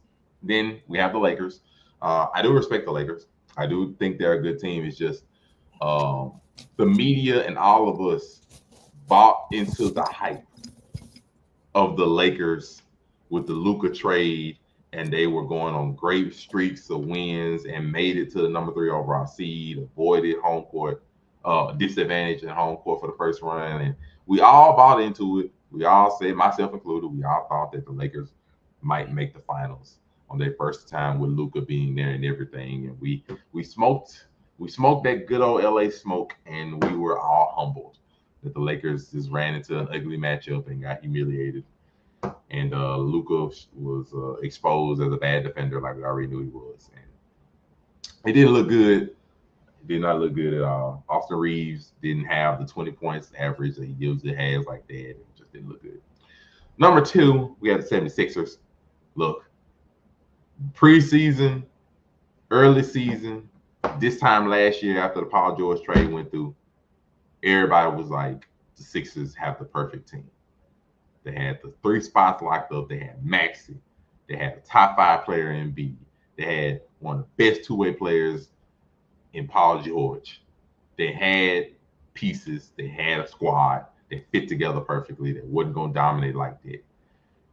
And we all bought into it, except for people who didn't believe in the 76ers. And unfortunately, they ended up being right because, injuries and Jerry McCain and more injuries and the Doc Rivers curse and other stuff, So it just fell apart, and it may not get back together because we'll never know if Embiid will ever be 100%. Paul George robbed the 76ers of 4 years and $80 million. Paul George has robbed the 76ers and robbed the fans. And then finally, we have the Knicks. They are my number 1 fraud team of the year. The Knicks have shown us that you can trade 5 first-rounders and flame out miserably. They put everything in Miles Bridges, and it didn't work. He was not worth 4 first-round picks. It was crazy. They went and got Cat, which I think is still a good move, and they blamed Julius Randle for their failings and stuff, and still didn't work out well. So, I mean, it just just never worked out well. I mean, they got lucky through the playoffs. I don't know however you want to look at it. They got lucky. They cheated their way through the Pistons series. They faced a broken down Boston team in the second series, and then they got smothered by the dominating team defensive and great performance of the Indianapolis Pacers, who showed them what a real team is. So, those are my Yeah, that's hate. They showed them my pride. Yeah, I'm hating on them. I don't like the Knicks. It is what it is. I'm Team Boston. I don't give a squat. So, Unico Williams. Any changes, modifications, fraud teams I forgot, swap arounds, anything? Yeah. I like your number one because no excuse. You're fully healthy. Y'all supposed to be good. Y'all got big bodega and all the surrounding. Now, I will give y'all benefit of the doubt. The benefit of the doubt is this. Coach Thibodeau, he played y'all to death. So I'll give y'all that. So I will say some of it is on the coaching. Y'all knew what kind of coach I was getting. So there's that. Fraud. Like I gotta say, you gotta keep the Timberwolves and the Rockets up there just because they were fully healthy and they didn't steal the deal.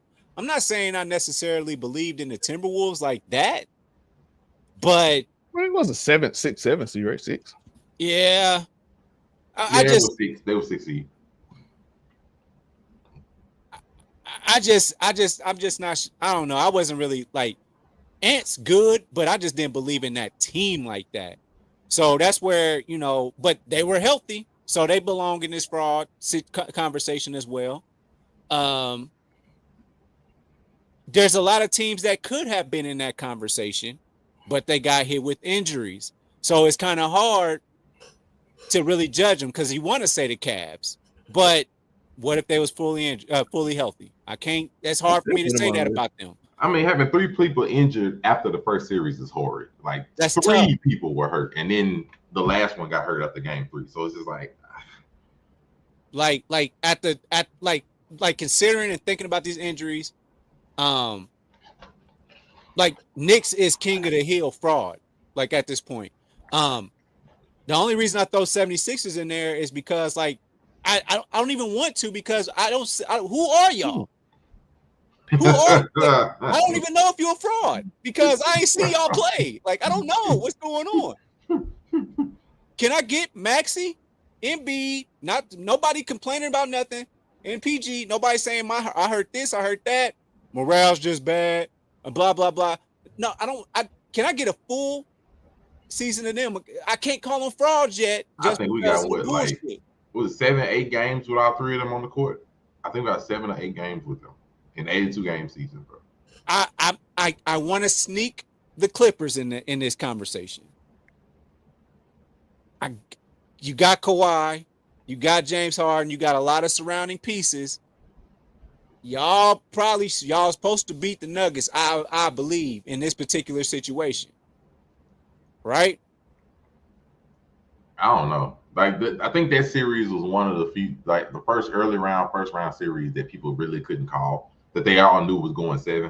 Like it was a really tough series to call either way, and they were like 4th and 5th seed respectively. And I think the reason I didn't put the Clippers on here was Clippers were more of a surprise because a surprise. They were more of a surprise. Kawhi and James Harden leading the charge. No. It's because prior to that, Kawhi only played half the season. Like he literally sat down all the way through, I think, to December. I'll give you that part so too. He sat down, and people were just really shocked that Kawhi was actually able to be healthy for a playoff run. So the fact that he made it there, and then they made it to 4. I think they were 4. But it was still like some games in there where they didn't even know if Kawhi was playing. James Harden is the constant. Isn't that crazy? James Harden is the constant in all that. He ain't never been injured for it. I think the thing was just nobody really had stakes on the Clippers to do anything. Even after they got there, nobody just really had stakes on the Clippers. So is it because Kawhi's too quiet? Like, why does nobody? I'm sorry, it's hard for me to give Kawhi respect. Not respect from a basketball standpoint. It's like I'll be forgetting about you, bro. I forget you exist. And the fact that he's never been one of the outspoken stars. Like Kawhi barely says a word. I forget him. And then when you quiet like that, because I think Tim Duncan, he kind of gets the same treatment too. It's like you so quiet, We've been Tim, be forgetting quiet. that you actually For are. Wayne. Yeah, like Tim, be quiet. Like Tim, But he don't had say 35 tonight. For real? nothing. Tim, be quiet. That's like, I guess we're not used to it because a lot of times nowadays we see so many stars in media and tweeting and all that kind of stuff. Tim don't say a word. Quiet don't say a word. Like Quiet has like one recorded thing I can remember that went viral with him laughing, bro. Nobody knew how he sounded when he laughed for a call. Like, just like someone just don't say a word. Like so, just like even when stuff happened, they just never said anything. It's like, well, It's just hard for you to like. That's why niggas is signing with New Balance, because it's hard. You can't sell you niggas, man. We can't sell y'all like that, man. Y'all ain't do it be quiet to shoot. like Tim Duncan is going to Hall of Fame. Ain't nobody trying to buy no Tim Duncans. I'm not buying no Tim Duncans because I'm like, had a shoot. no, exactly. Like my man just put up 25 off the square, off the glass. Turn around, like that's what I'm saying. So it's like, so I'm not putting Detroit in that conversation because I ain't expect nothing out of them either. That's just like thinking about OKC last year. That wasn't a fake good run. Y'all young, athletic, y'all gonna win them games, especially when it's a tedious NBA season. Y'all got 82 games of this. Y'all young boys gonna get up for every single game, all 82. But it's just like then you get the veterans and they gonna fall back a little bit, whatever. So your record is gonna look good. Because think about who the number one seeds is this year. The young teams. They gonna run the 82 season like that. Where the other ones are strategic. And they're going to sit some folks down, some veterans and stuff like that. So just like I said, to round it out, Knicks are king of the hill of the disappointments. Somewhere in the 2 and 3 area, I want to say Clippers, just because they were full strength going into the playoffs. And who else do we have expectations for without injury? I guess you could say the Kings maybe because they made it kind of they were the number one seed last year or two. The Kings ain't never been nowhere near number one seed. They were good last year. No, I guess that's all I can really go off of. They was in the playoff last year. Or did they lose? They lost in the play-in last year. Yep. Like the Kings ain't been good since that one season. I thought last year it was them, De'Aaron, and they lost in the first round. Like the last time the Kings were good was when they played the Warriors, and I think the Warriors was like it was like 2 or 3 years ago. The Warriors were like the 2 seed, and the Kings were like 7, or like vice versa. And Steph had that game 7 50-point blowout game. I think that was the last time the Kings were good. Okay, it was a play-in game, the 9-10 game, where they played against the Warriors, right? No, I thought that was that was a game 7. I thought so. I think the Warriors were like 7 and the Kings were 2, or vice versa, something like that. That wasn't a playing. Okay, game. Kings was number 3 in 2022-2023. They was 3rd seed. Okay, and the Warriors was 7. So that was Nuggets. The Warriors were 6. And look at how weird this is. So it was Nuggets 1, Grizzlies 2, Kings 3. So that lets you know how weird the whole West is because you got the Grizzlies at number 2, Ja Morant and Triple J and Steven Adams. That got y'all 2nd seed. That got y'all 51 wins. Yeah, because that's right after that, Ja got caught on camera with some questionable things, and they ain't never been the same since. Thunder was 10th seed that year, and then you go up the next year, which is last year. You got the Thunder. Year that Chris Paul was on there, and they got Thunder jumped up to number 1 seed. Just like their number 1 seed this year too. So it was number 1 seed 2 years in a row. OKC was. So it's how the league sways and goes, man. And last year they was tied with the Nuggets because they both had 57 wins. By the way, listen, this list is insane. We got 2 teams in the conference finals on this list. Yeah, go off. Yeah. Let me hear. Listen, we have 2 Timberwolves, and the Knicks were literally in the conference finals, and no one picked them to go to the conference finals. Yep, that's a fraud. They were frauds.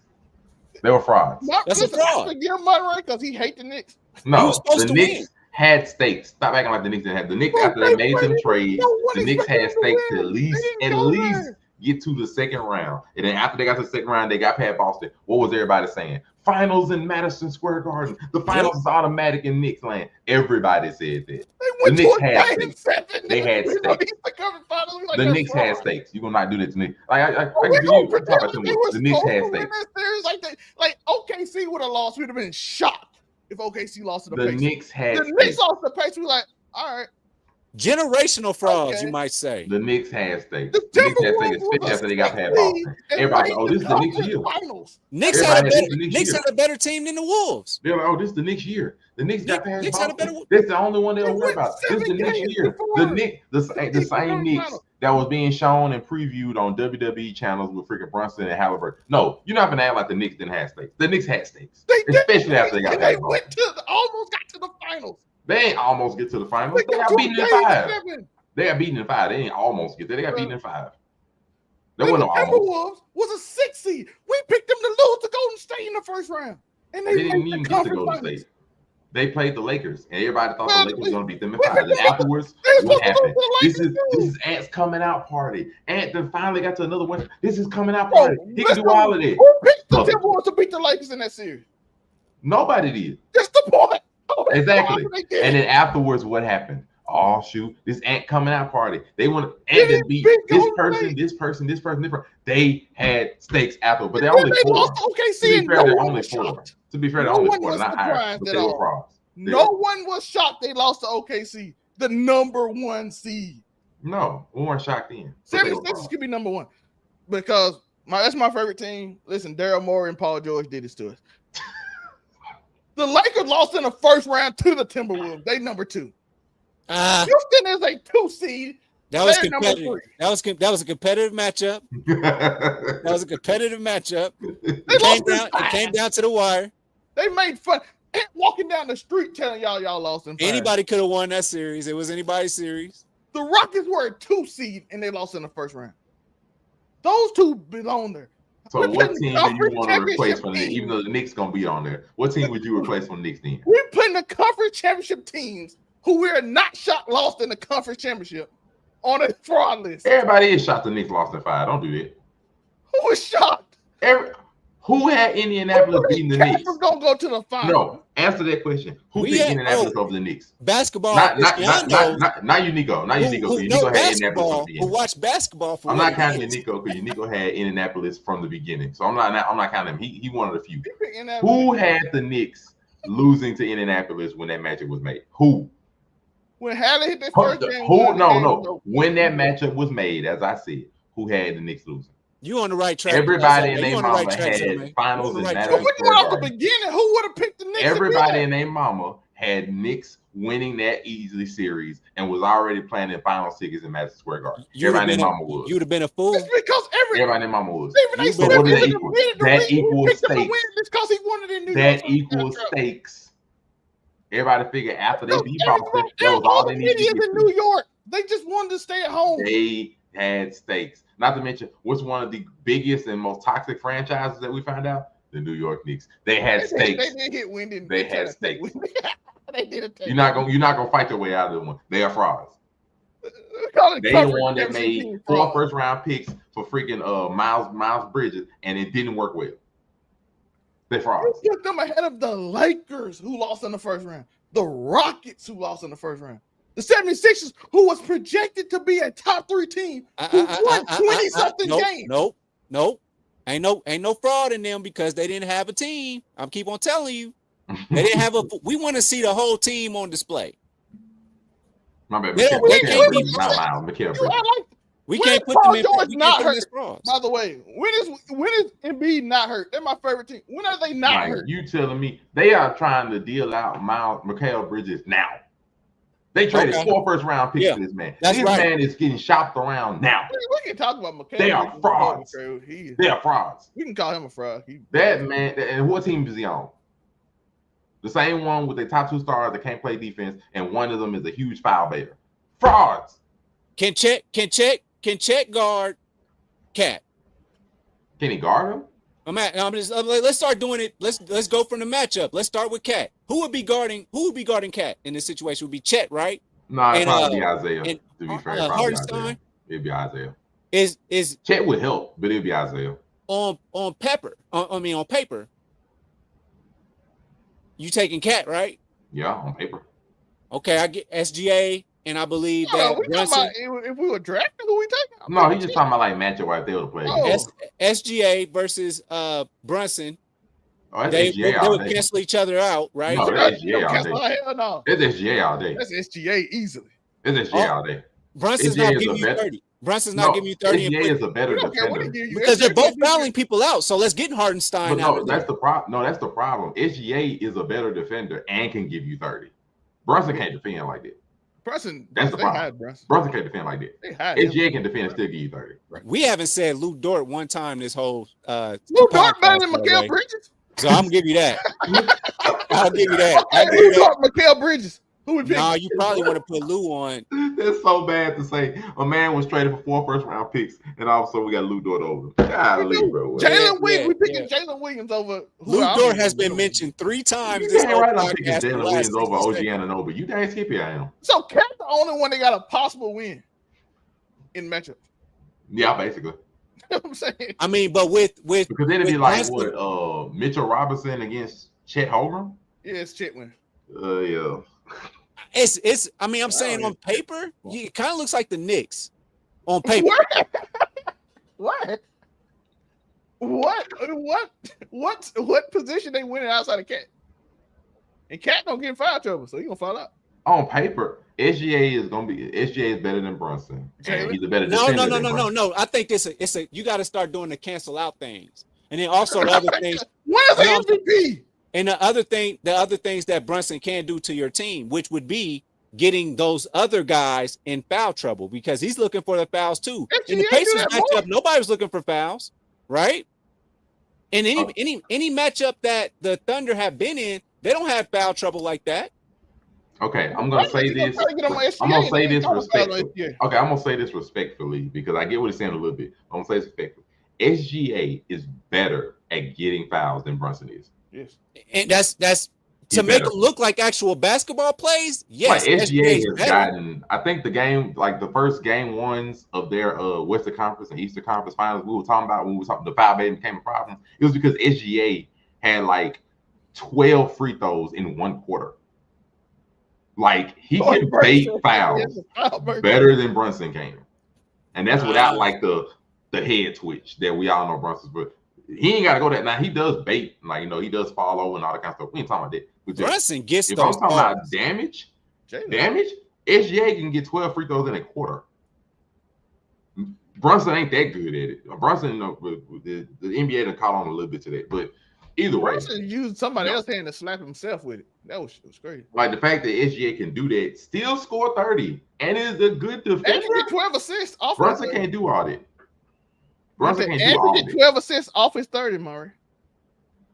Well, yeah, I mean Brunson don't. Like to be fair, him and SGA, neither one of them really averages double-digit assists, so I'm not really gonna call it that kind of thing. But Brunson solely is a scoring point guard. Yeah. SGA, you can at least try to argue is a bit more facilitator. Though to be fair, SGA ain't really a good facilitator either like that.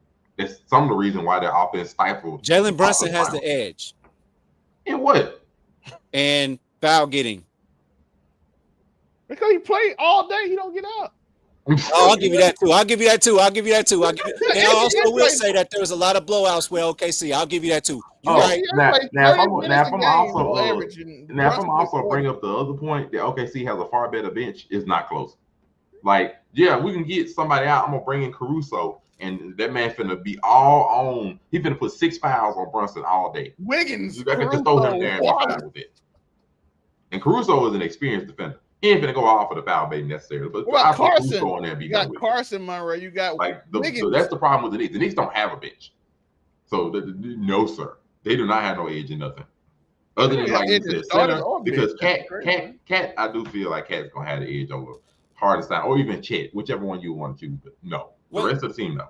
And then this Shea won it all. He's the scoring title champion. Yeah, scoring title champion, Western Conference Finals MVP, Finals MVP. But he averaged 30. I think it was like 31.2. He's the first player since Michael Jordan to win all the awards, except for Michael Jordan couldn't win Eastern Conference Player of the Year because they didn't have it back. So let me see. So Brunson has it on the assist aspect of things. Joe, ain't nobody finna put Brunson with. My bad. It was 32.7 a game. No, sir. No, sir.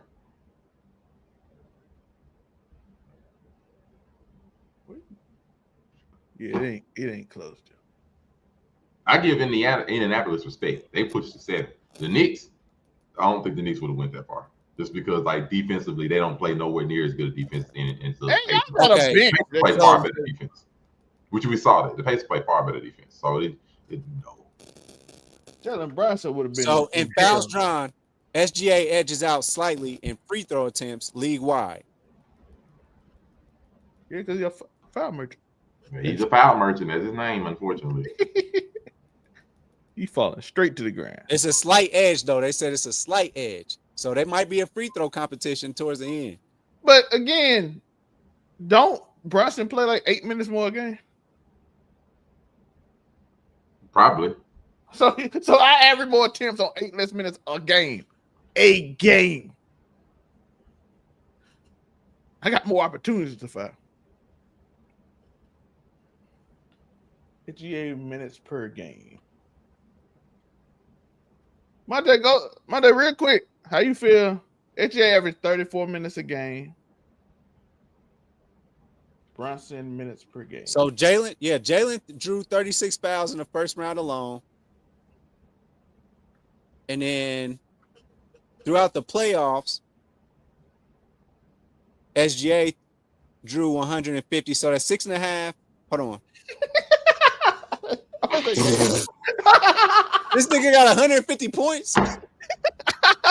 Well, he drew 150, so that's 300. Margaret, how you feel about Luther Vandross being 22nd on the Look, that was gonna be another thing we were gonna go over if it wasn't this, but I'm probably gonna save that list and that blasphemy for whenever we talk about next week and Diddy's Brunson is 7.4 fouls drawn per game, and then SGA is 6.5. I'm sorry, just throwing it out there. So yeah, Brunson draws more fouls.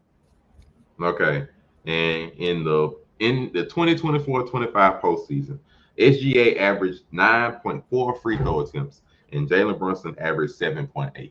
Now, as we were saying with this blasphemous of this R&B list, I'm probably gonna talk about that next week when we discuss Diddy's, if Diddy actually has his conviction or like I am juror number 7. His jury announcement of whether he's guilty or not guilty and what He getting at least 10, dog. So we're gonna when we talk about that next week, which will probably come out next week since they did closing arguments yesterday. We'll probably talk about that next week. I'll bring up that top 75 list. Having Luther that low is insanity.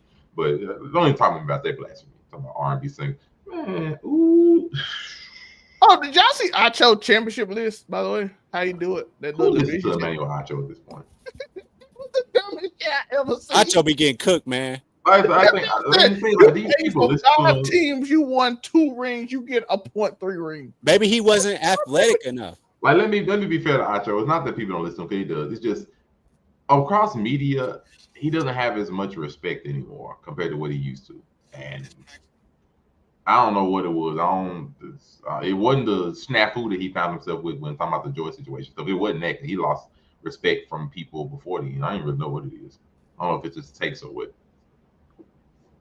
Marcellus Wiley left the show, and next thing you know, it all went downhill. I don't know what to tell you. But, to put it simply, as Ms. Hicks said, next year might be a wash already. It's going to be all West and whatever the East decides to drum up and what surprises they may have. But, it's supposed to be the Knicks in Orlando, I guess. Well, they might be on number 1 on the fraud watch next year, too. Who knows? But, now I'm really putting the 76ers on there for sure. My Spurs will be back. We're going to playoff games next year, baby. Let's go. There will be playoffs for the Spurs. It also depends on where Giannis goes. Like if he chooses to put out the rest of his career in the Milwaukee, and he might waste his career, as Stephen A. Smith said, he might not get another ring. He might be wasting his career. We'll see where that goes. But otherwise, that's gonna be our show. Thank you all for watching another episode of Make It Make Sense, the podcast. We'll let you look at these fine gentlemen and let you know where they can be found. First and foremost, the man who's showing off his hat for some reason, we have Zell May. Get what you say, Murray? Buy the what? Buy the merch. Go get that merch at the overall 99. Well, keep it 99. Overall 99 gaming, all the overall 99 sites where you can find me, as well as Zell May, as well as 99_ Zell May, which you will see me on stream real soon. But I'm gonna come back looking a little different, you know what I'm saying? But go buy the merch, do all that. Casual Conversation merch will be out Friday, the 4th of July. Zell May merch, which you might see next week. Also, will be out on my birthday, August 1st. So be looking out for some content. And for the ladies, I know we got some special stuff for you that's gonna be officially on just the streams. If you support the Overall 99 Gaming channel and or my Zelmade Twitch channel, we might have a little something for you. You know what I'm saying? Might have something exclusive for you. You know what I'm saying? So, Okay. hey, ladies, what's that? Okay, OnlyFans. All right. He's trying to slide into the DMs. We ain't got time for that. Speaking of the DM slider himself, Unico Williams, where can they find Jury number 7? I can't what's good? We officially Summer Jam screen. It's going down, man. Y'all been with me this long. Don't quit. We almost at the finish line. Y'all been with me for 31, 32 days of the Diddy trial. You about Next to step finally in the parade. Huh? You about to finally finish. It's been 2 months. I've been with y'all. I'm your court guy. I got you. If it's high profile, I'm here. But we are about to get back to all the different reviews that we do. 100% about to get it in. We got Fantastic Four coming up, okay? That's happening. That's a thing. Superman, July 11th. We got Superman coming up. That's a thing. So it's summer, blockbuster time. And then also just keep in mind, like I said, the jury verdict is coming up this week. So make sure you go to Unico Williams on YouTube, UNIQO Williams. I'm gonna have, when we get that verdict, I'm gonna drop that shit right then and there. So y'all gonna be right there with me, and then we'll have all the post conversations, and then we can stop talking about freak offs because now I'm freaked out. Yeah, Unico gonna finish on your back like Diddy did. Yeah. Oh my God, that's a Sunday school teacher. Clip it. Clip it. So that one there was a violation. Personally, I wouldn't have it. And if we ain't had a violation 3 weeks, it had to be done. It had been 3 weeks. Personally, no, I wouldn't have done that. 3 weeks, we had a violation. And of course, it's your boy Monray Hudson there, where it says Monray Hudson. The Backbuster. Facebook, Facebook, Instagram, TikTok, Threads, as they still exist. We are taking sponsorships, and of course, Make It Make Sense, the podcast, YouTube, Facebook. Please go on there, look at this wonderful insignia that let you know you can find us here, right here.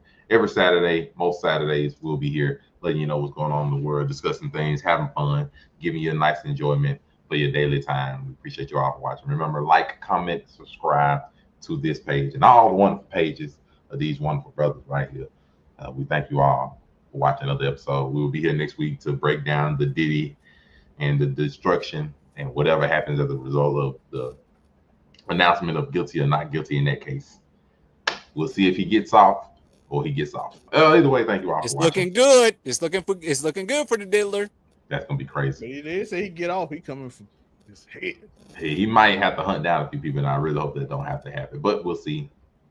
They should have just kept it at state level. You can get away with domestic violence. You could have gotten with that, but I think the government overreached. They did too much. Rico is for Al Capone. So it wasn't gonna be for her. It's gonna be for everybody else. But they done went to the security guards. He finna have to put a fine-tooth comb through all the people that he's in. It's gonna get ugly. And then he gonna have probably the biggest freak out party in history afterwards. But if I pass a blunt around, is that drug distribution, or am I just that's what the government is reaching for? Personal use. Distribution. Yeah, distribution. You are distributing it to me, personally. Never has anything to do with that. Thank you all for watching. They said they expect him to get 10 years though.